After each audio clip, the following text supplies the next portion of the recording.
All right, ready to go? We were just waiting on one guy, whoever it was. I'm here. That clock's not going to help us, is it? All right. Good evening. We will call to order the regular monthly meeting of the City of Lotus Planning and Zoning Commission. It is 7:02 on March the 8th. Ask the commission secretary to call the roll, please. Greg Michelle, Here. Richard Wyman, Ron Haza, Alex Blue, Here. Mario Rios, Here. Ann Caraway, Here. Jeff Wade, Here. And we have a new member. Everyone like to introduce you to, want to introduce yourself, Dave? David Cato. David, just give people your background real quick so they know where you're coming from. I live in Iron Horse Canyon. I've been on multiple HOA boards for probably 20, 30 years. I've been on their ACC, so I'm kind of familiar with a little bit of what you're doing. So, Excellent. Well, we're very glad to have you, so thank you for joining us. certainly. Sorry to interrupt you. I think we got everybody. Staff, we got Susan Darst and Mary Mendoza from staff, and Linda, right? Linda Salazar. Salazar from council, our council liaison, so welcome. Okay. We don't have any citizens to be heard this evening, so we can move ahead to our first item, which is the minutes from our meeting dated February 1, 2022, which were in the packet. If you've had a chance to review them, this would be the time to let us know of any edits or changes or errors. Or we can have a motion. Mr. Chairman, Yes, Ron. make a motion to accept minutes as presented. Second for anyone? I'll second it. Thank you. The motion is to approve the minutes of the February 1, 2022 meeting as submitted. All in favor, please signal aye. Aye. Aye. Opposed? Minutes are approved. Thank you.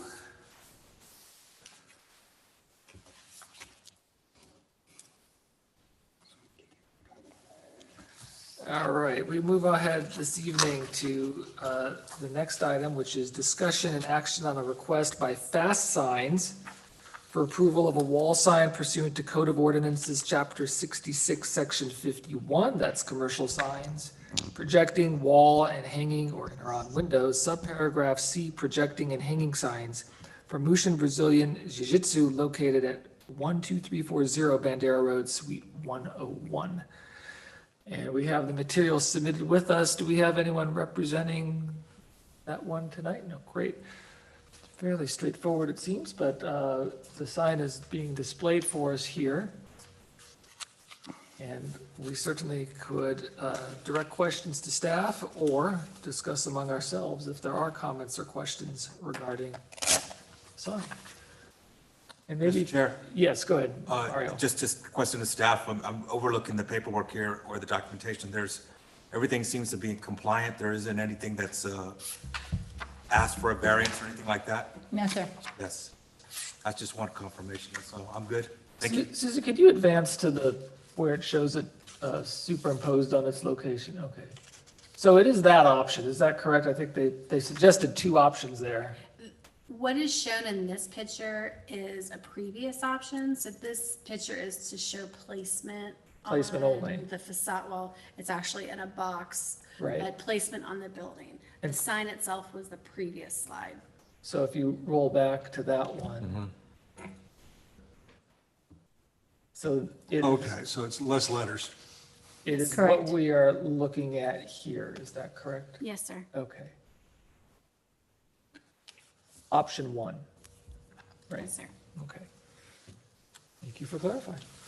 Other comments or questions? Yeah, Chairman, that was going to be my question. So it is option one that we're, Yes. because it shows one and two and Yes. it really never said which one it was. The other question I would have, if you stop on that picture right now, and I know it's not necessarily part of this, but it does bring up the question. Because I've noticed that there's become a larger number of signs on the wall as you see in these windows. And I know that's not a part of this sign permit that we're talking about, which is strictly the wall sign, but I presume that they're aware of the requirement that those other signs in the windows require permits as well. Yes, and if they're not, I'll make sure that Michael or Susan from Development Services contacts them and lets them know that they need to actually pull a permit for that, because that will be a separate permit, and then that's done administratively through staffing. Right, because I noticed that if you take a look at another picture, I think if you scroll down a little bit further, you'll see another view, and you'll see that most every business within that strip center, as well as 2 or 3 others in town, have exactly the same scenario, and I have a suspicion that most of them don't have permits for the things in the windows. Yeah, and that's another thing we're gonna start, I mean, as we're looking at our sign ordinance and so forth, and then at the same time, looking at just master sign plans and cleaning all that up, having code to go out there to make sure that they're in compliance with these things. Thank you. That was all I had. Anyone else? All right, at this time, we could have a motion, and I would request that when we make this motion, that we identify the option, it was 1, correct? Option 1 is the one that we are approving here. So I invite a motion. Mr. Chairman, I'll make a motion. Go ahead, Chad. Jason, sorry. On discussion of an action on a request by Fast Signs for approval of a wall sign pursuant to Municipal Code of Ordinances, Chapter 66 Signs, Section 6651, commercial signs projecting wall and hanging or in/on windows, subparagraph C, projecting and hanging signs for Mushin Brazilian Jiu-Jitsu located at 12340 Bandera Road, Suite 101. We recommend approval of option 1. Is there a second? Second. That was Mario? Yes, sir. Before we discuss this, Marion, to be clear, did they not, council adopt make the switch to final approval here? It actually goes to council, this Thursday. Okay, so it's still a recommendation item. Okay, so discussion of the motion. Jason, anything? Everything seems in compliance. Anything further, Mario? Everything's good. Anyone else? Okay, so the motion is to recommend approval of the request by Fast Signs for wall sign pursuant to code, chapter 66, section 51, subparagraph C, commercial signs projecting wall and hanging or in or on windows projecting and hanging signs for Mushin Brazilian Jiu-Jitsu located 12340 Bandera Road, Suite 101 Helotes. All in favor, please signal aye. Aye. Aye. Opposed? Motion is approved, and we'll go, did you say this, is it this week? March 10th, yes. This item will not go Oh, no. to council. Okay. No, the item that you're talking about will go to Oh, council. this is too late, all right. Yeah. So this will go what is that, the The 24th. 4th? Okay, thank you. All right, move ahead to item 6 tonight, which is discussion and action on a request by Philip Manea for a freestanding sign for wayfinding purposes pursuant to code, chapter 66, signs, section 9872, Old Town Lotus Special District, subsection G6B3, off-premises signs for the shops at Old Town Helotes, 14743 Old Bandera Road. Helotes. Sir, are you here for that item? Yes, I am. If we have questions, sit tight for a second. I presume you're Mr. Manea. Yeah. Otherwise, I'd be curious who you are. Marion, did you have anything you wanted to address on this? No. Okay. Questions or comments regarding this particular item for us? And now, thank you for putting this sign up. I'd open the floor to the, Mr. Chair, I have a question for the visitor tonight. If he could come up, if that's okay with you. sure, please. And when you do speak, just put your name and address on the record, please. Go ahead, Mario. I just wanted to get confirmation of who he's representing, and also, because there's multiple businesses out there that lead into this area, and just wanted to get a clear, description of who you represent. Got it. Well, good evening, Chairman and members. My name is Philip Manea. I reside at 14743 Old Bandera Road. That is the business address. My actual address is in San Antonio. And I represent all the businesses that are my tenants over there. What's going on is the driveway, it's semi-obscure, and I noticed that a lot of the customers visiting the businesses on the property, they're parking up and down the street. We have about exactly 119 parking spots in the back of the property. Most people have no idea those exist. So we're cluttering the city streets with everything, all the extra cars. If we could just point them to the parking lot, it will free up so much space for everybody else. To me, that makes perfect sense. Yes, and. Did I answer your question? Yes, and I Okay. appreciate you clarifying that. I know that, I can't list them all, but I know that, well, number one, I know that there's an apartment complex that's being built back there that's set to open up prior to the summer, I think a couple of months away. That's going to start a whole new wave of traffic into that area. I also know that we all know about Pete's Place, and we all know about those nice, small mom and pop businesses that are housed in that area. And they're all entering in that one entry, correct? And it's not even cemented or paved. It's a caliche. Correct. And it's, I'm very familiar with the area, so just sharing thoughts, but it seems like it's also fast moving, and there's a lot of traffic, and it's almost, especially during market days, it's very, I don't even know if it's, I know that we're not here for that, we're here for the sign, but it seems like there's a lot of action going on there. And when there are more businesses open up, it's gonna get even more fast. And so I would think the signage, you're bringing this and representing all the business owners, or is this just yourself, or how does that work? Because I do agree that something needs to be done. First of all, I'll answer their last question. I am representing the shops at Old Town and the entire property. So I'm supposed by default, I'm representing all of the businesses and the business owners there. Second point you made about the driveway, Mr. Hernandez, who's developing the apartments and the businesses in the back of our property, part of his plan is to actually create 3 lanes of traffic and a paved road. It's part of his conceptual design that city council approved, that road must be paved. Marion, were you gonna ask? Yeah, so Mr. Renee actually owns those property, and then he leases it out to, he owns Wine 101 and all the property, so that's why he's representing all the businesses there, because he owns the property, and he leases it out. Good, good. And there's already been conversation, it sounds like, addressing the other point that I was thinking about, where upgrading that area Yeah, because as part of of the, safety. yes, as part of the conceptual plan that P&Z saw, as well as council, improving the development behind there.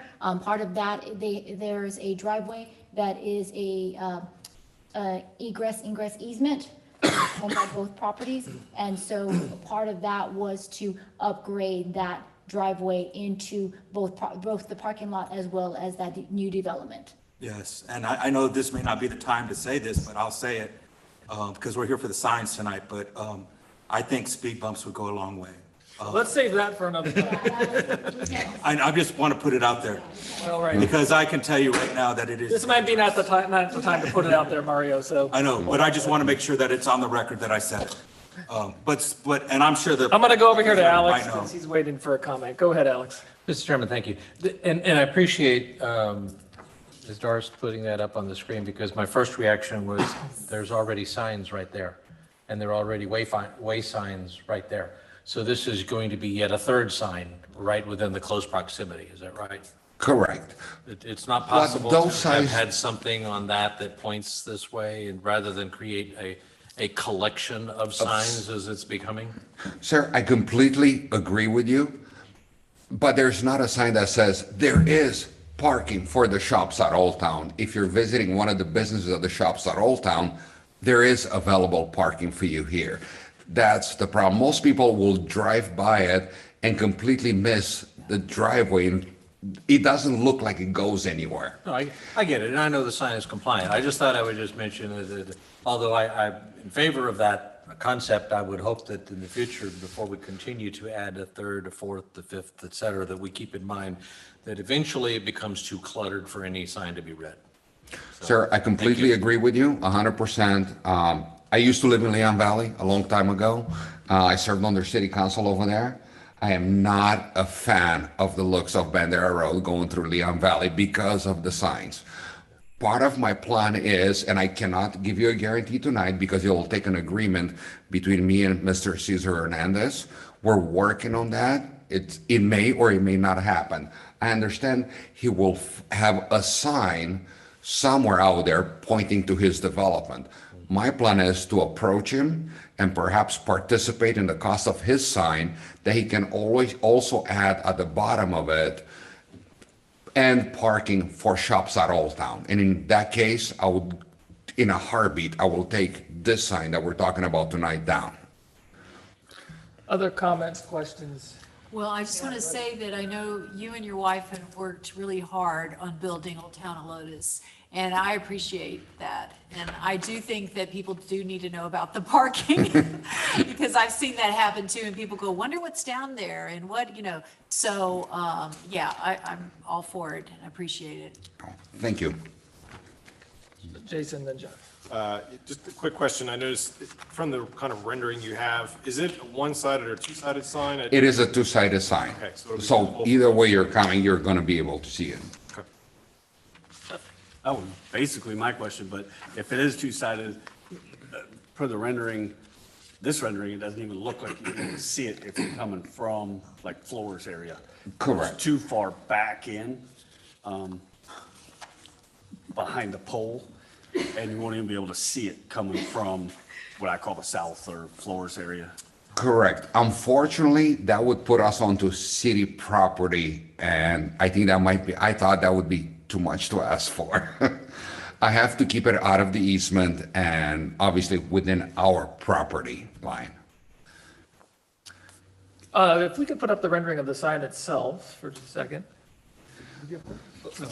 I was gonna just, Unfortunately, my graphic design skills lack. that's all right. Now, clarify for us the materials that you're using here. Oh, it is actually an aluminum sign with, it's a printed aluminum sign and supposed to be, last for years and weather resistant. Okay. And the pole itself is? It would be wood. Treated wood? Yeah, treated Very wood. good. All right. Other comments, questions? Mr. Chair, one more question for this gentleman. Just to be clear, there isn't any signage out there. I mean, I know there's other signs there, but there's no directional signs that there's a parking lot back there. Correct. I mean, it's, no one knows unless you've been there and you've explored that. But, so I do think that I heard somebody say that this could be temporary, but I think this should be permanent. I mean, we need some type of signage to let people know that they can park there.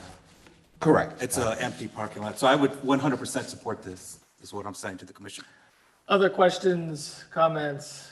We have a motion we can discuss.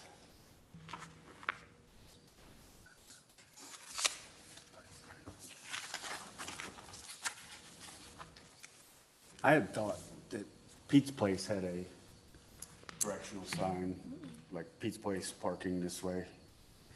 No? No, no, Right on sir. that corner? No. I thought we had approved one of them for them. Not too long. At least not to my knowledge that it hasn't been installed. It's not out there. Now, those signs those signs that you see, that, those two signs that are there are just directional signs for the businesses. Those are owned by the city, that we have. So we actually, when a new business comes in, we replace it and put their names on those signs. So that's something the city does to benefit. So because a lot of those businesses you can't see from the street, so to allow people to know that those businesses are there, that's a extra thing that the city does for those businesses. Are all the businesses though on that sign, or is it just a few? All the businesses that are listed are on there, and every time we get a new one, well, as soon as we can, we try to replace it, because we do that all in-house. So it's not in the city's interest to put a parking sign on, as Alex was Think perhaps. one could fit, we can try it and look at it, but I can't guarantee one could fit. I would have to look at Public Works to talk to them, because I don't know if it's already, you know what I mean, Yeah. completely full, so I don't know if. They're full. They're full, so yeah, it's maxed out. And if you were to drive by, they're not very big. I mean, Yeah. as a directional sign. They're almost non-noticeable. I mean, That's correct. market days, cars are not parking back there. They're parking on the grass along Bandera Road and not where there could be ample, or an opportunity to park closer. And- Because nobody knows. And that's a great point, is as this parking lot holds up to, I believe, 100 cars, which would alleviate the congestion off of Old Bandera Road for just. And keep that area safe. Yes, sir. And that's what I'm trying to promote tonight, is safety. Alex? Mr. Chairman, I move that we recommend approval to City Council, the request for a sign by Philip Manea for approval of freestanding sign wayfinding purposes pursuant to Municipal Code of Ordinances, Chapter 66 signs for Old Town Helotes Special District for the shops at Old Town Helotes located at 14743 Old Bandera Road. And I'll second it. Ann, thank you. Alex or Ann, anything further? No. Anyone else? Just one thing, I think he proposed an option for white and brown. I personally would prefer the brown. I don't know if it makes a difference. Just a reminder to the commission that current legislation that has passed prohibits local government from specifying any materials used. Yeah, I don't care, but I think the others, doesn't pertain to color though, Yes, right? Just, yes. It does. oh, it doesn't, okay. It does. But we can recommend or ask for it. You can ask for Stipulate, a but we can, condition of the. yeah. I'm certainly Put two open to options. suggestions. Part of my I mean, informally, what you're hearing, but I mean, Yeah. it's not at all a part of this motion informally. So we're good. All right, so the motion is to recommend approval of the request from Philip Manea for the freestanding wayfinding sign pursuant to Code Chapter 66 Signs, Section 9872 Old Town Lotus Special District, subsection G, 6B3 off-premises sign for the shops at Old Town, 14743 Old Bandera Road. All in favor, please signal aye. Aye. Opposed? This motion's approved. Mr. Manea, thank you for coming in. This will go to City Council, Marion, in 2 weeks? Yes, in 2 correct? weeks. So 24th of March. Thank you very much. Thank you. Appreciate you coming in. All right. Our next item is discussion and direction on amending the Code of Ordinances, Chapter 66, signs, and Chapter 98 zoning, Article 3 district regulations, Section 9872 Old Town Helotes Special District, subparagraph G, signs authorized to modernize sign definitions, classifications, and regulations. And I'm going to turn it over to Marion. Go ahead. So we're going to discuss, we brought this up to council as direction and discussion to talk about some of the changes that, what staff has seen through either variances that have come by, through questions from developers, and just questions from staff because of what our code has or doesn't have. And so these are the items that we're going to talk about. The first thing we would like to look at and change is the definitions. We would like to basically define and show visual examples of sign types, show what a reverse channel letter, what illumination sign is, what a cabinet sign box is. A lot of people don't understand that, and so especially when you have some mom and pop businesses. So we've looked at a lot of different cities that actually show pictures of it. So it defines it and then shows a visual. So we would like to add that to our code. The other one, expand the definition of letter and logo height. We have a very kind of antiquated the way we actually measure our signs, because the way it used to be is every sign, wall sign, was boxed in. So you measured the box. Nowadays, with technology, the way materials are made, I'm going to give you an example, the Methodist Hospital. So the letters are separate, they're not boxed in. So you now, and you look at different cities, you measure each letter. You measure the outside of the letter. Now, you don't measure where the C cuts in or anything else, but you measure the outside of that instead of just doing a square box and taking up that, because that's not how it was made. And so we're looking at the way we measure the different way and defining that. Also the height. We have a very broad on height, on do we measure it from the certain part of the ground, do we measure it at the bottom of the building? So we need to be very more specific on that. So we want to be more clear on how we're measuring the height. Or I think one part of the code says something about measuring it, it can't be lower or higher than the peak of the roof line or something like that. So we want to make sure everything's consistent because it helps staff when they're looking at it. Is this a variance or does it meet code? So we just want to have clarification for staff. We want to also expand the definition we talked about the sign area, and then expand definition and area calculations on one or two-sided signs, because some signs are two-sided, and so we want to talk about that and put those definitions in there. So these are just definitions, clarifications for the developer, for the owner, and for staff. And so these are already, we're not reinventing the wheel. A lot of cities already have this, and it's just getting that information and putting it within our code. So before you advance to the next, let's talk about each Okay. of their comments or questions. And I just want to add one thing. So for some of these definitions, they don't exist in our code. Correct. Right? Okay. Can you expand on the last one in terms of what staff's thinking in terms of what the calculation should be for double-sided signs? I'm gonna let Susan handle that because Well, they do signs. So when we have restrictions, so for instance, a monument sign can be, and I'm gonna pull a number out of my, 50 square feet.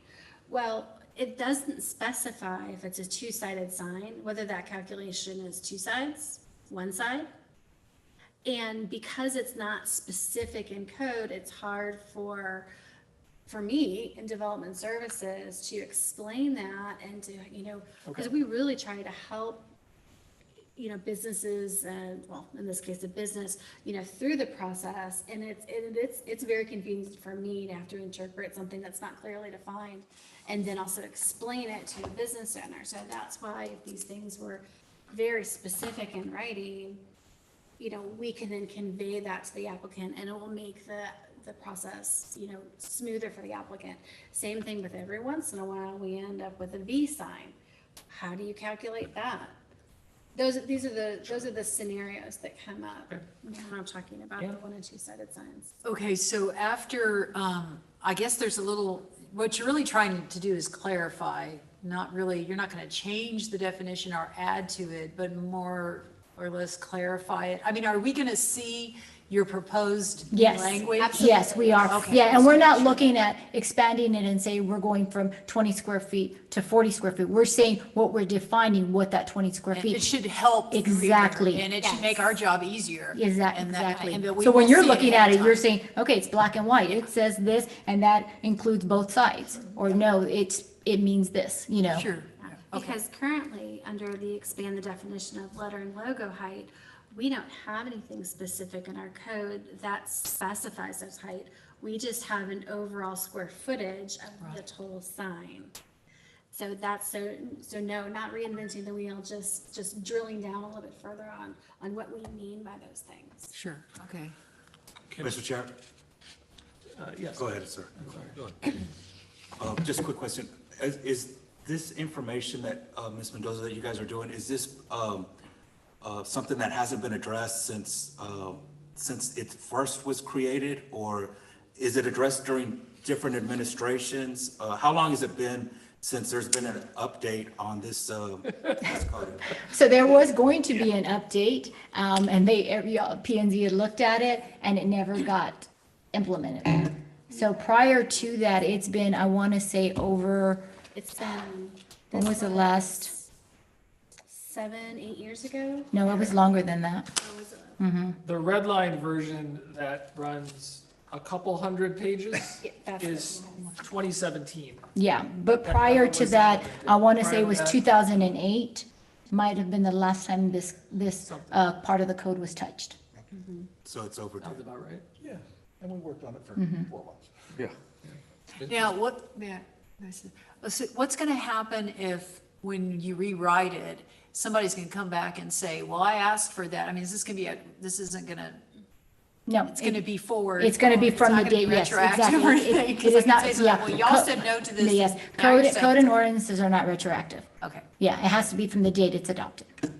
So if I could, we are actually going to be adding to the definitions. right? Correct. Because our current definitions are outdated in two ways. One, they don't necessarily incorporate all of the changes the sign construction and designs that were there, because some of what we see today weren't in existence 20 years ago, or 10 Correct. years ago even.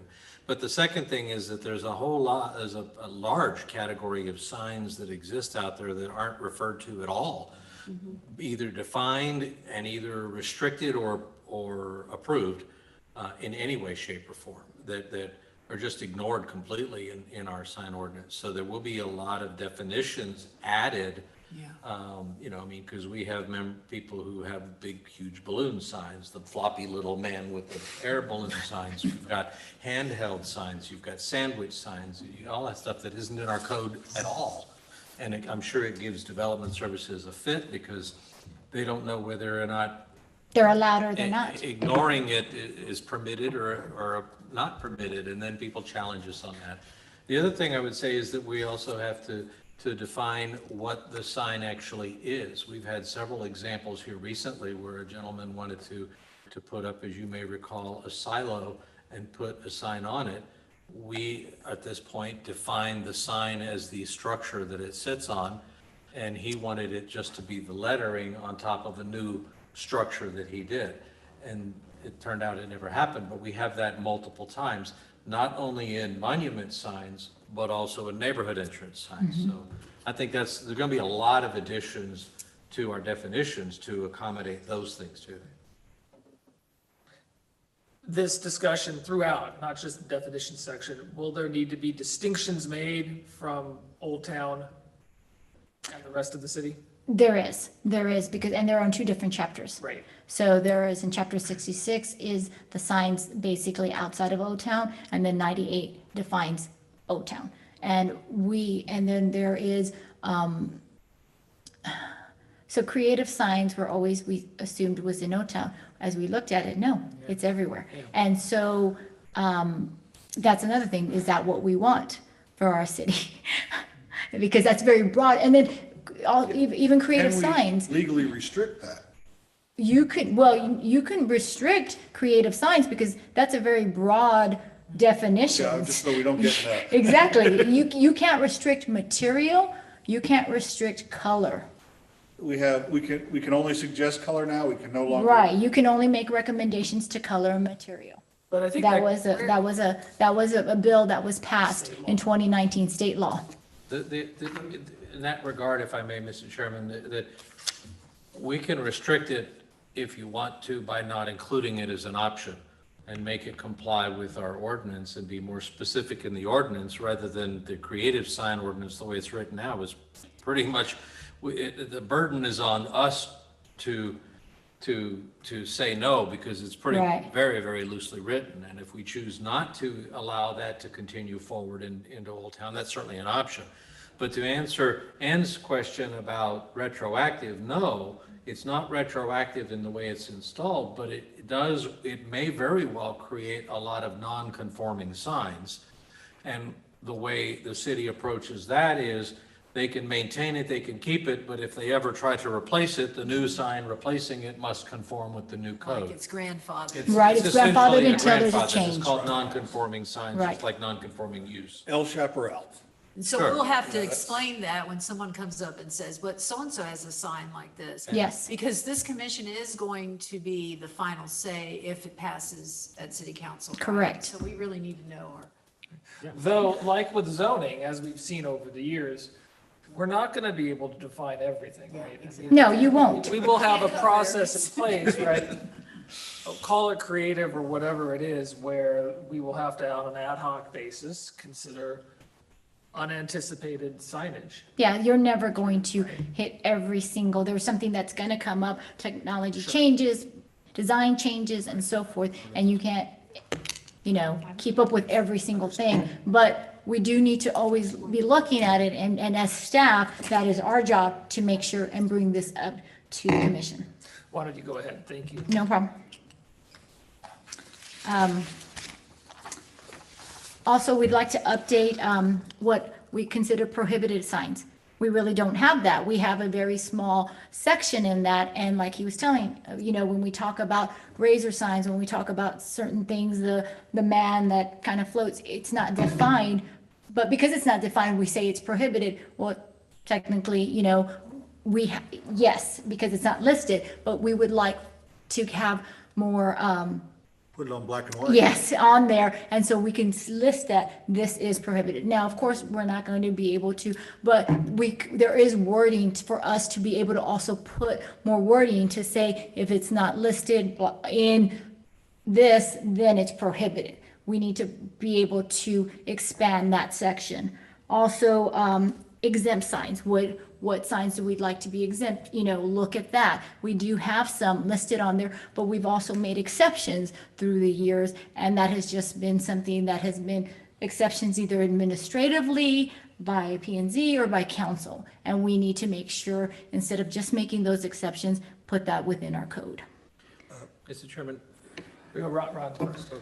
Now, the nonprofits, churches and stuff that put out their banners, for 2 weeks, Different category. would that be something you'd be talking about, being exempt? No, well, it could either go into exempt or that would fall into temporary banners. So my thing is that would fall into the temporary banner thing. That's another thing. We have this definition of temporary banners where you have to put it up for the 30 days. We have a lot of churches that come and now after COVID, they don't have a brick and mortar, they rent or lease a space. So they're not going to put a permanent sign up. They're going to use a temporary sign. They only put it up on Sundays, or they only put it up on certain days. And so we have to look at how the world has changed, or how the city has changed, and how we want to incorporate that. Because there are a lot of churches that do lease spaces here, and they only put that up during their Sunday service. And so, or like you said, these nonprofits that have an event and they want to put it up on their property for that short period of time, we don't allow that, because they can only put a temporary banner up 30 days, once a quarter. That's it. So we're very restrictive with that. But and I say we, as a city, need to know what we want to do and how we want our city to look. Mr. Chair, would we be open to put a nonprofit sign, temporary sign section? That we could. I mean, and we could look at what other cities, I always say, cities have gone through this, looked at that, they've vetted this. So if that's something that P&Z wants to look at, I would do the research, look at what other cities are doing. If it works for us, and bring that to P&Z and council. So you don't have the businesses saying, this is a designation to stop that. Right. back- Alex? yeah, I really quick on the nonprofit part, I think it puts us in some dangerous territory of having to try to prove whether they are or they aren't, or whether they're. Well, you do, well, there is, I'm gonna not. give I you. mean, it gets yeah, complicated yeah. when we start deciding that you can and you can't. Well, I'm gonna give you an example. So the city that I came from, actually, we had over banners across a major thoroughfare. The only people that could put it up were nonprofit. They had to have a 501c3, and they had to be incorporated within the city. And so they had to bring the 501c3, had to be incorporated, and they were the only ones that could put those banners up across. The reason for that was because it became a very conflict with that, and there was some controversy of one of the banners that got put up, and it had very bad publicity for the city. And because of that, the council made a decision to make that ordinance, and so those were the criteria that they had to meet, and they implemented that ordinance. Jason? There is just about that point, though, there was a Supreme Court case a couple years ago, and where they did kind of lay down the law about free speech, and said that while you can regulate the size of a sign by a zoning district, you can't regulate the content by a zoning district. And so they took it to mean, like, I think the case was literally about a church, and where they said, well, a church can have this size sign, but a business can have this size sign. And they said, no, you can't do that. So what they did is what they were able to do with the legal was they said, yeah, we couldn't, but we said that the only persons that could put overhead signs were nonprofit. Because it was a public street that we could put, it was owned by the city, and so that's why. So I don't know what we could do on private, Yeah. but I know what we can do on public. Mr. Chair. Mario? In the area of exempted signs, we treat wayfinding signs in that fashion many ways, but sometimes we find that some places have a clutter of wayfinding side. Would this be something that we could regulate in there? Yes, so you can wait, Quantity of wayfinding signs as well? 'Cause Yes. You can see that sometimes they get to, part of what was the conversation earlier, and I did not identify our sister city, but was other cities have just a clutter of signs that make the city itself look, a problem. so a lot of cities have that. They define what the wayfinding, how many, and what it needs to look like, the height of it, the size of it, everything. So they actually you can define that and you can put that as a section within the code. All right. Thank you, Mr. Chair. When you're talking about, Miriam, the overhead signs, are you referring to like street banners that hang Yes. over an intersection? So isn't it true that, I know in the city of San Antonio, there's only certain street locations around the city that are approved by the city of San Antonio to display those? Correct. And are we saying that, please correct me if I'm wrong here, but do we have street banners in Helotes? No, we do not. But are we taking it in that direction now when you start? No, I'm just saying that, I was just saying that that was an example of how the other city did it for nonprofits.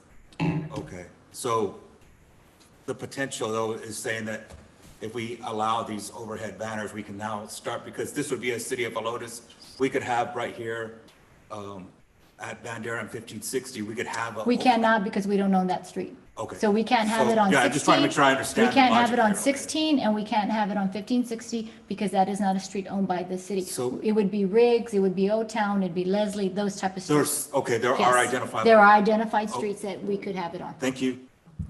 Let's forge ahead. Keep going. Okay. We're looking at removal of provisions related to abandoned or discontinued signs.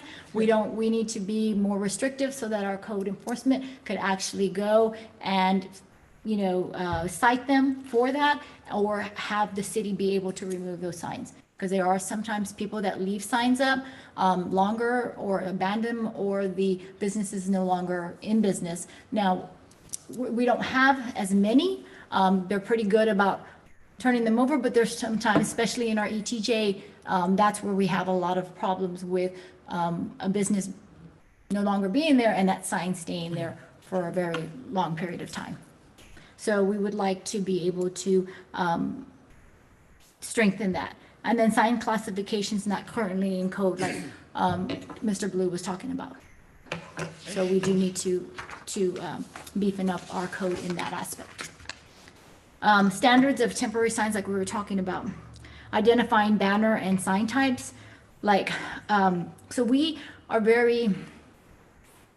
don't have enough information about what types of banners we're very limited of what they can do. So we would like to talk about okay, you can have one for a grand opening, for a special purpose, new construction, restricted parking, that type of thing, because right now, we do allow it because we don't address it in our code. Yeah, right now, it's just a blanket 30 It's days. it's a blanket 30 days, so we just say you can have it, but we don't define why you can have it.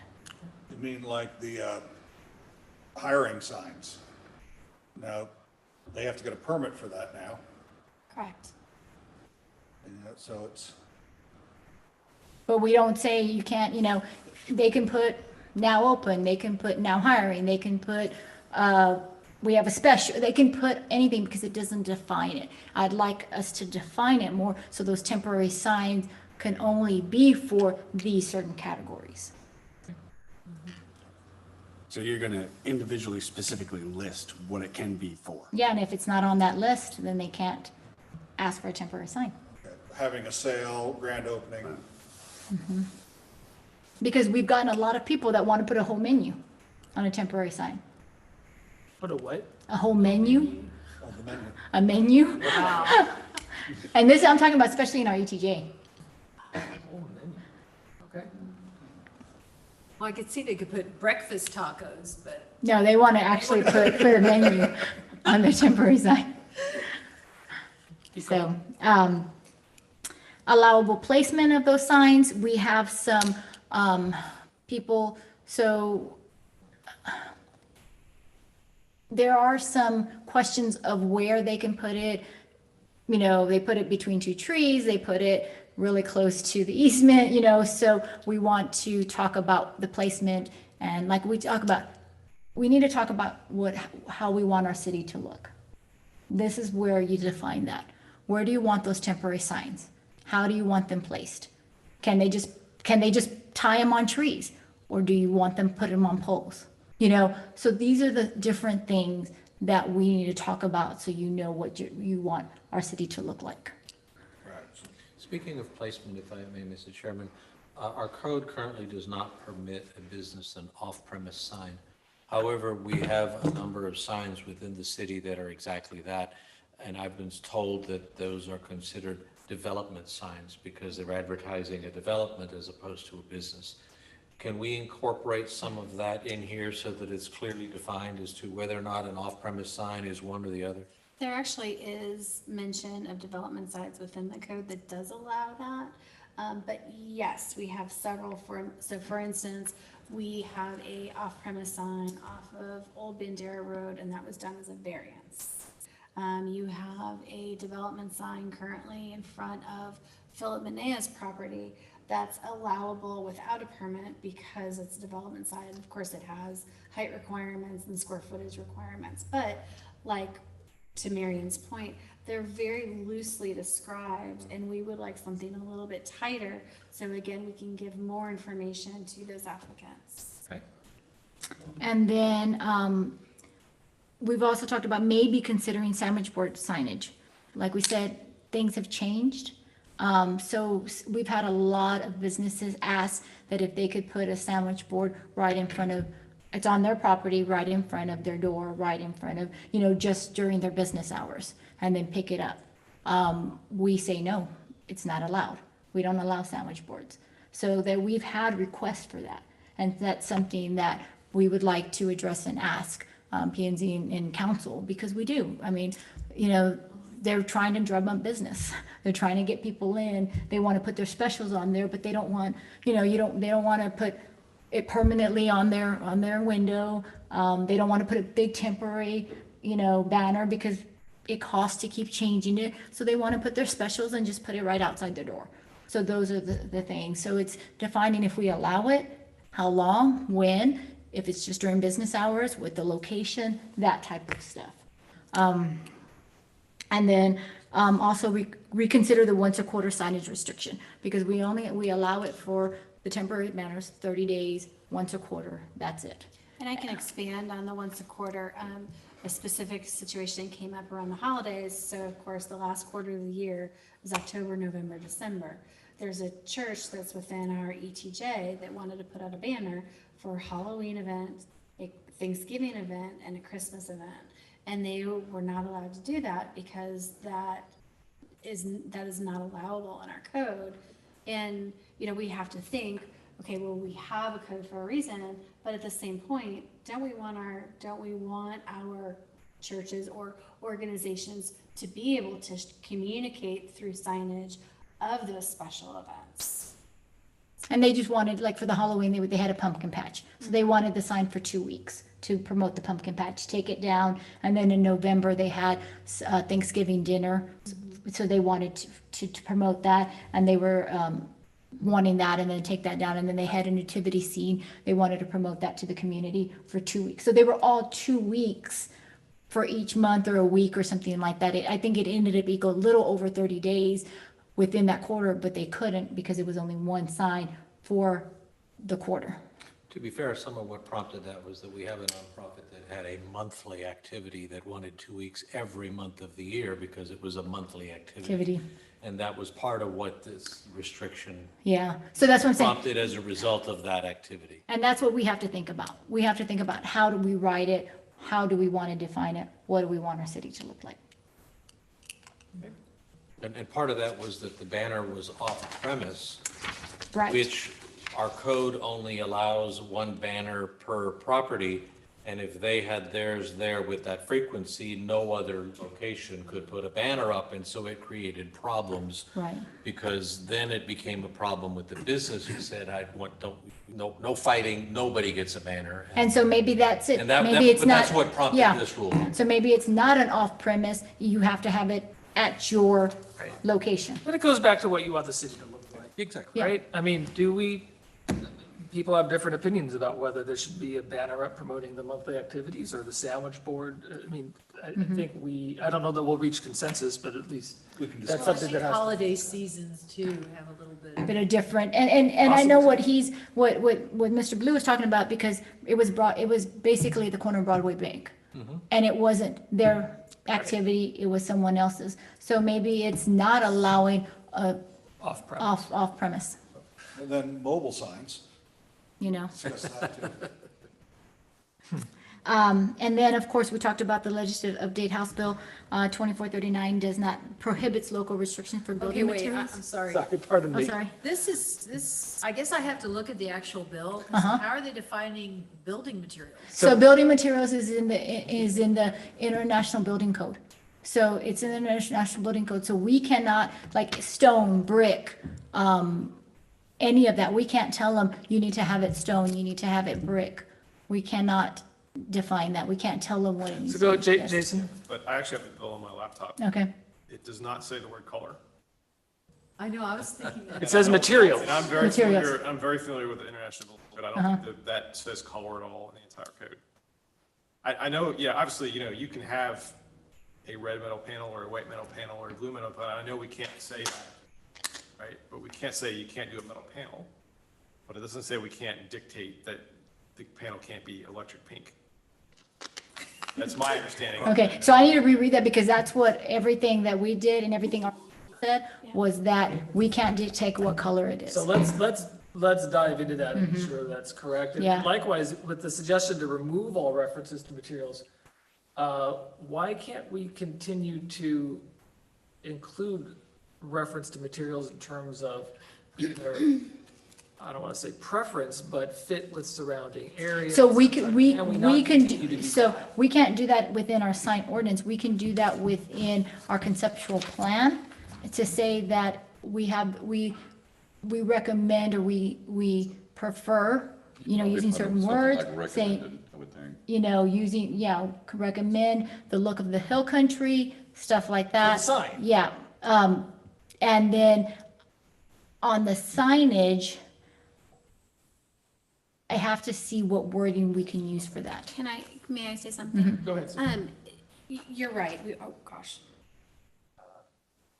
Okay, maybe not remove it all, but there is a lot of verbiage that refers to materials where at this point it wouldn't be necessary. I think we could make actually some of our code shorter by taking out, and I have an example. So for instance, under the design review guidelines for signs, the second bullet point is materials. Sign materials shall be predominantly natural, such as native stone, rustic wood, or decorative metal. And it goes on for 2 or 3 more sentences. What we can do is we can modify that to say the city recommends natural materials and leaves it at that. So that's really kind of what we would like to accomplish. Well, I don't know. I guess I gotta read this, because I'm still not clear. Building materials, sign materials. I mean, there can be a lot of interpretations of this in my mind. I don't know, like color. I mean, I don't look at color as a building material. I'll just, I need. We'll have to wait and see what look they- at my own. Yeah, let me see what happens, because. Mr. Chair, Jason, then Bart. One more thing to add about that. So the city of San Antonio, there was some language in that bill also about, I think they called it previously designated cultural or historic zones. And I know city of San Antonio actually wrote a memo to the state, basically saying, we've got a bunch of zones, historic zones. Right. And Like historical districts, right? yeah, and even I-10, there was one where you're coming into the city and they wanted to preserve the Hill Country corridor. They call it a corridor district. There's several of them around the city, and they said we're not moving on those. They're already written in. We're enforcing it, and sue us if you want to. And they haven't. I mean, nobody's said boo about it. And so when I read that, I talked to the city. I talked to San Antonio's Development Service about it. And I took that to be, Old Town, we've already established that. Yeah, and I think Old Town I believe we can do that in Old Town. The rest of the city Yeah. is not, because you can't zone a whole city. Right, right. So Old Town, yes, because we did already put it as a special district, so we have that zoned as a special district. So Old Town, yes. The rest of the city, no, because you can't zone a whole city. Mario? Thank you, Mr. Chair. Real quick, I just want to agree with Ann. I think the customer needs to know what they can and can't do. And when if it's just going to be a general statement of the type of materials they can use for signage, that's great, but it's open for interpretation, as Ann suggested. And I think sometimes there's people out there that would appreciate the types of materials they can use. I know that it does clutter what you're saying, and I do admire and appreciate tonight's presentation. I think it's well needed. But in that part, I do think that we need to be a little specific. I just wanted to mention that. And then the part about the legal thing, I know that, I don't know if this is the time to announce it, but I think deferring to what the legal team says that we can do is how we should follow. Exactly. And again, I can't applaud you and your team enough for bringing this all to our attention tonight. This is great work. I can tell you guys have put a lot of blood, sweat, and tears into this tonight, and I'm just appreciative. But I'm just giving some feedback. That's Yeah, and like I said, I'll clarify with legal, but I don't think we can list the materials on there. We have to refer them to the International Business Code. So if those things, so if it's approved in those, then they can use it. If it's not approved, if it's not an approved material, then it can't be, then at that point it gets restricted. But if it's an approved material which we adopted, we just adopted the new 2021, then we can't stop them from using that material. So there's a whole list. So to list that, so we reference them back to the International Business. which has the types of Building code. materials, so you could refer that to the customer. Yeah, we tell them, you refer back to the International Business. As long as there's some. Building code. Okay, very good. Ron? Now, I don't know if this is just reaching, but our corridor, Bandera Road, if we could have any restrictions that go to that to make it look the Hill Country look. Consider the city was doing. It wasn't already zoned a special district prior to the House bill being passed, while Old Town was. Well, what I was referring to is the memo from the city of San Antonio about a section that they were going to keep their standards. Because it was probably already zoned that way. We can look in that, but it was probably already zoned into that. I think the one area that, obviously we want to verify all this and double check and whatnot, but the color issue seems to be one of particular, I think, resonance with this group, given what we've seen in the past with signs in different colors and you think about bright reds. And yellows. And yellows, the bright colors, which you understand from Yeah. a business perspective, but may or may not be with a good fit. So, And, the law is always changing when cases come up. Correct. So we just have to keep on top of that and change it as it develops. Correct. But we'll have to look at that, yeah. So you put, on that second bullet point, it says, city staff suggests removal of all reference to building materials in chapter 66 and 98. Didn't you say Old Town and Lotus is 98? Yeah. And we can specify in We, there? well, like I said, let me get clarification from legal, but if it's previously zoned that, and we had in our ordinance that we had certain materials already identified and certain looks identified in it, then I believe that we can send, like he said, San Antonio sent a letter saying they were already identified, and then we place that and say, yes, that was already previously identified. But I have to, like I said, get clarification from legal. So you said we just adopted that. What did we have before? International buildings materials? Yeah, well, every year, every so many, you adopt an international building code, what did we have prior, 2018? Yeah, but we're moving to 2020. We're in 2021. Mhm. But it's not just one code book. There's, I believe, 12 different books in that series of codes. I've read them all.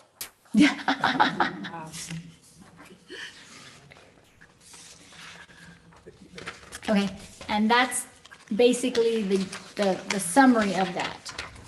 what staff is recommending. This is from just us, what we want to see within the code, some of the stuff that also council. There is one other item, one of our council members, Cynthia Massey, brought up was the being able to place within the chapter, especially in O-Town, to allow for a property, if there was a sign that had been there previously, like a historical sign, that maybe was a, what is that sign, Susan, It's the, but what is it called, the pole, it's not a pole, it's not a pole sign, it's, anyway, there was It's a pole sign. maybe it's this pole sign, so there was a pole sign that went along, that faced, it was in Old Town, but it faced Bandera Road. And so it was a historical sign.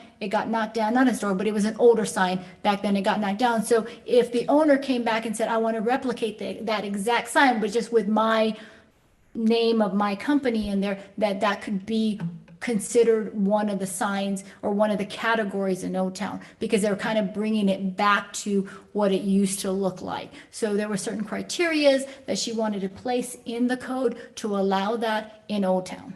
That's dicey to me. I mean, we'd have to see what the language is, but on the face of it, that sounds like I had a really old sign and I want to put it back up. Because there were some big old signs at one time. Yeah. Have been, I wouldn't say no, but the devil's in the details. So that was one of the things that was brought up. The other item that was brought up was to bring up the sign height, because right now all of Old Town is only 5 foot for monument signs, but we do have some businesses that front 16 instead of just the inside of Old Town, and they wanted to be able to bring it at least to the 8 foot that allows for the rest of the corridor of 16, because they were like, because 5 feet, you can't see it. Mr. Chairman. Also, if we could, and this would help us too, and probably staff is looking at this, the variances. What are most of the variances that have been granted? Which section do we end up passing most of the variances? Most of the variances, they're usually size. yeah, the size, the square footage of it, because the storefront is so much and the sign is bigger. Front end of that. The front end of it. I haven't really passed in the monument, and I think also what we need clarification is pedestrian way, what that is, because staff has interpreted it one way, we brought it to y'all, and it's been interpreted a different way. So we need a definition of what that is, because staff didn't interpret Dunkin' Donuts as the pedestrian way, but P&Z and council did, the side of Dunkin' Donuts. Oh, with the drive-through? So that was a very dicey. Yeah, with that one, it was because we had interpreted it in that fashion in the past. Right. And in particular with the bank. And so that's what created that confusion and then there were some others to include, I guess, even CVS that wanted to have a sign on different sides. So rather than maybe calling it a pedestrian way, have reference to facing on the signs, right? Yeah, does it have to be a parking lot? Does it have to be a walkway? Does it have to have a sidewalk? You know what I mean? Be more specific in that definition. Can I add one more thing if I may, because it really kind of ties in with what Ron Haza said here, and that is with regard to the variances that we've been, and there's two other categories that we've seen a lot, maybe not so much recently on neighborhood sign entrances, as I mentioned earlier about the size of the entire wall versus the structure versus the actual wording and whether or not we want to do that. But the second aspect is we've heard a number of folks who have come to us, they're in the ETJ as opposed to being in the city. And there have been comments in the past about whether or not, even from this commission, whether or not somebody 5 miles out in the ETJ should be held to the same standard. And I understand that we regulate ETJ the same, but sometimes we don't seem like we want to. And maybe if we were to clarify that and just say, yes, we are absolutely going to do that, but if we're not, then we should specify that the ETJ or distance off in the ETJ. And maybe the Differently. distance, yeah. Because, I mean, we go back even 10 years ago when Franklin Construction and the other companies put their sign up, they said, well, they're off the side and they wanted an 18-foot sign, and we said, sorry, you only get 15 feet. And they said, but we're so far out, and it's crazy. Yeah, but you always think you're gonna I bring get it. in the Well, and ETJ. that's exactly what the purpose of the ETJ is, yeah. right? It's to say that this is within the purview of the city because it is close enough to the city to affect the city. And that's why we do regulate that. But I can tell you that this commission has granted the equivalent of pole signs of 1560, where we stand firm in the city and say we're not. So I just say we need to clarify where are we going to apply it? Because if you go down in the ETJ just past the quarry, you'll see pole signs there. Oh yeah, they just slap a piece of plywood on the bottom and they don't call it a pole sign, it's still a pole sign, right? And it's not a wayfinding sign, it's a business sign. So Yeah, we and- just need to clarify that. I would like to see it be